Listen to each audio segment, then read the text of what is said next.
Le Grand Matin Sud Radio, 7h-9h, Jean-Jacques Bourdin. Docteur Daniel Simeka, bonjour. Bonjour. Merci. Bonjour à tous. Merci d'être avec nous ce matin. On vous retrouve le week-end sur l'antenne de Sud Radio, mais là vous êtes là vendredi. Je vous en remercie. Vous êtes médecin généraliste. La grippe s'est installée, ça y est, docteur. Ah oui. On est en épidémie, en particulier sur l'Île-de-France. Oui, absolument. Oui, épidémie sur l'Île-de-France. Ça veut dire quoi? Ça veut dire qu'il faut absolument...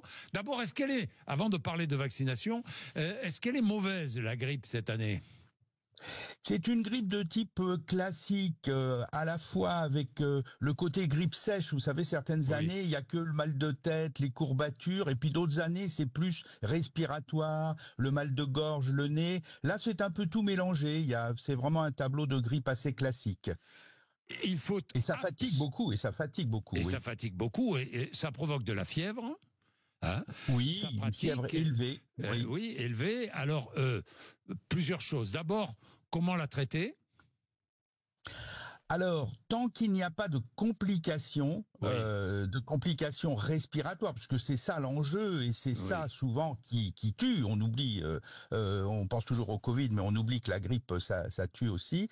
Tant qu'il n'y a pas de complications, on conseille toujours le fameux paracétamol. Moi, je trouve que la fièvre est un allié contre les virus. Alors, quand on n'est pas bien, qu'on a mal à la tête, qu'on est vraiment dans un sale état, on peut essayer de faire baisser la fièvre, mais baisser la fièvre n'est pas un but en soi. Si on supporte sa fièvre, ma foi, c'est quand même une alliée. Mais il n'y a pas tellement... C'est un virus, donc il y a des traitements antiviraux, mais en pratique, on ne les utilise pas tellement parce que le jeu, si je puis dire, n'en vaut pas la chandelle. C'est surtout la surveillance, et particulièrement chez les personnes très fragiles, insuffisants respiratoires, cardiaques en particulier, qu'on doit être très vigilant sur le plan des complications et des suites de grippe. Et puis, la vaccination, évidemment.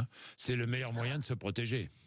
Oui, alors là, évidemment, le virus est déjà là, mais il n'est jamais trop tard pour se vacciner. Et je recommande, surtout que maintenant, c'est assez facile. On va à la pharmacie, ou si on a l'occasion de voir son généraliste, mais c'est pas forcément facile.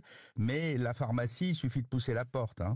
Combien de temps met le vaccin pour être efficace ? Entre 8 et 15 jours selon les personnes, mais donc c'est pour ça que je dis qu'il n'est jamais trop tard pour se faire vacciner. On peut aussi faire la vaccination combinée avec le Covid.